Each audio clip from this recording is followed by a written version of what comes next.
حضرت کعب بن عجرة رضی اللہ تعالی عنہ فرمائی وی جناب رسول الله صلی الله علیه وسلم مبارک یو ځل وفرمایل وی تاسو منبر ته نږدې راشئ. وی کله چې موږ ورنږدې شو نو نبي کریم صلی الله علیه وسلم مبارک د منبر شریف په اوله پوړۍ باندې قدم کېښوده نو وی فرمایلي آمین.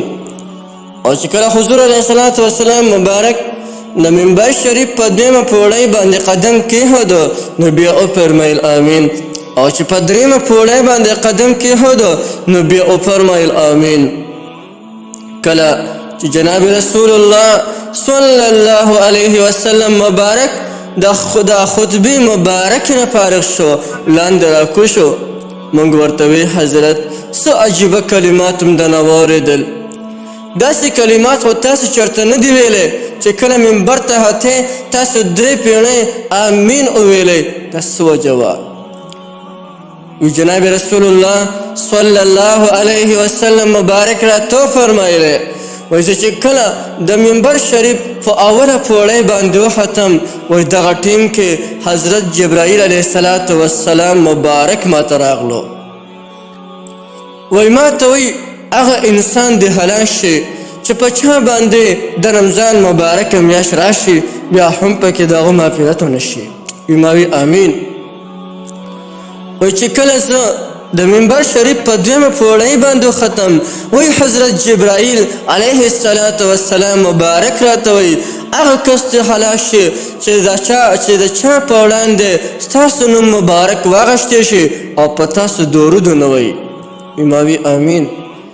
او چې کله زه د منبر شریف په دریمه پوړۍ باندې ختم وی حضرت جبرائیل علیه الصلاة والسلام مبارک راته وی وی هغه کس دې هلاک شي چې د هغه په موجودګۍ کې د هغه مور او یا د هغه پلار جمدي یا یو د دوی نه جمدي وي او دوی د هغوی دومره خدمتونه کوي چې دوی ورته دعا وکړي او دوی لاړ شي جنت ته. یعنې د مور پلار خدمت ونه کړي او د مور او د پلار نه دعا وانخلي.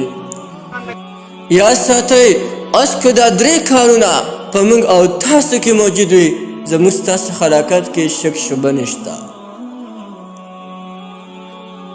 د ټولو اول نمبر د رمضان مبارکه میاشت ده هغه هم تاسو د غیر رمضان رنګه په ګناهونو او غفلت کې تېر کړئ.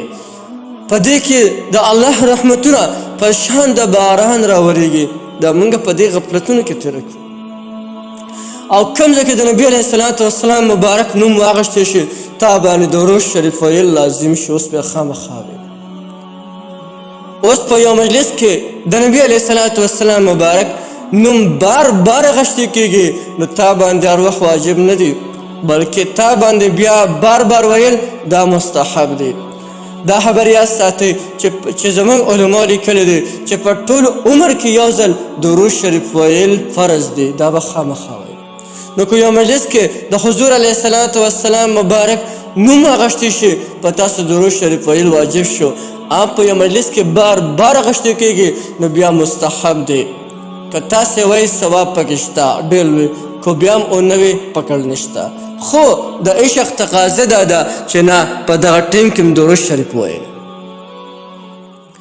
او بل هغه انسان دی چې د هغه په موجودګۍ کې د هغه مور پلار جمدي او دوی د هغوی دونه خدمتونه کوي چا ورته دعا وکړي او دوی لاړ شي جنت ته. یو ځل نبي علیه الصلاة والسلام مبارک وفرمیل په خاورو دې ککړه شي د هغې کس پوزه په خاورو دې ککړه شي د هغې کس پوزه په خاورو دې ککړه شي د هغې کس پوزه 3 ځله داسې وویل. صحابه کرام ورته وي د الله رسوله وي دا خیر هم چاته وکړې دا خو غرق و تباه شو. وایي هغه انسان چې د هغه په موجودګۍ کې د هغه مور او پلار جمدي وي او دوی د هغوی دومره خدمت ونه کړي چې هغه ورته دعا وکړي او دوی لاړ شي جنت ته. د مور او پلار خدمت ونه کړي